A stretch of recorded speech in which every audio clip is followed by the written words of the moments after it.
you're probably tired of seeing my face, but thank you to these people right here. They are super awesome, and I want to thank them, each and every video, because really without them, YouTube ad revenue is uncertain at best. If you're interested in joining and you like my content, check out the link down below in the description and consider dropping a tip or whatever, only if you like it. The like goal for this video is going to be 420, and I actually have some House of the Dragon news to talk about. We're talking about the budget and also the potential casting, somewhat confirmed, of Borros Blows Like the Wind Baratheon. Along night at Zaltrizas Postari.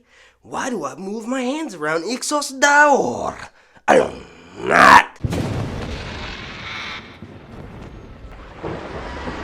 Alright, now first things first, this actually comes to us from Variety, and they mentioned that House of the Dragon costs under $20 million per episode to produce its 10-episode first season, which debuts August 21st, a source close to production told Variety. For comparison, Game of Thrones costs HBO around $100 million per season.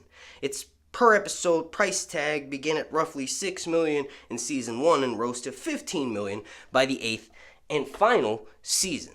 Now, you're probably like, well, hold up, let me do some math. If the final season was like $100 million, it's kind of like a brag.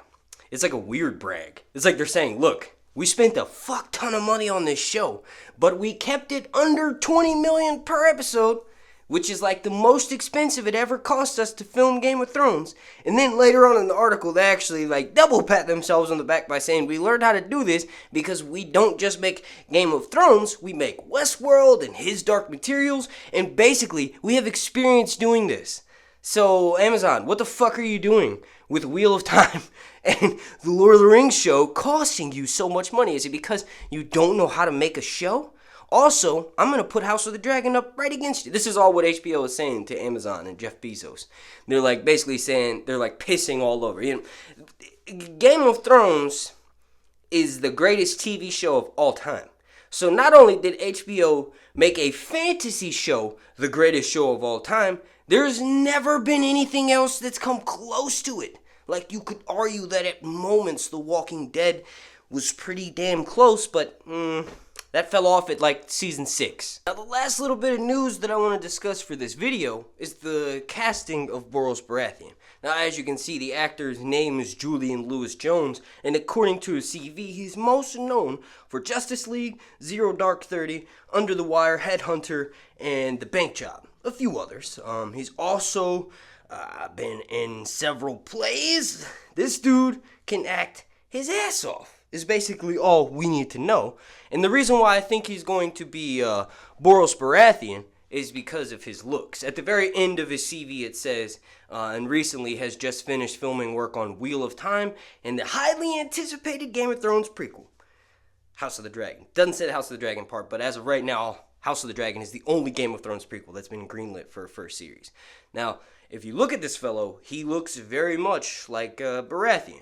Just makes sense when you read the CV that it says he kind of has a smaller role, and that makes sense. There's actually rumors that because we've gotten some of the Baratheon daughters cast, they play a role in a famous scene in which Lucerys dies and Aemon becomes a kinslayer, right? So I'm obviously talking about the battle above Storm's End. It's obviously not a battle, but basically Lucerys is already treating with Storm's End after the war started, after Aegon II has been crowned, after the Green Council.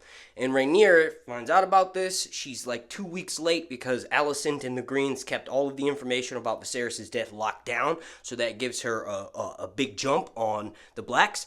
And once Rhaenyra does find out, she sends her son Lucerys on what she thinks is the least dangerous mission. He goes to Storm's End. Borros blows his mood like the wind, unlike his father Boromund, right? And Rhaenyra thought that because Queen Rhaenys is a Baratheon on her mother's side, that they'd be safe, but that's not the case. To be fair, Borros does say, you're not going to kill him under my roof. And then within sight of Storm's End, that's important to note, within sight of Storm's End, Aemon and Vhagar take out Lucerys and his dragon, who's a lot smaller and unable to escape because of a storm that's currently going on. I want to thank you all so much for watching. If you could, please slap a like on this video. Like goal is going to be 420. Once again, thanks to these individuals right here. My name's Mark, and this has been Sir Hunt's Reviews.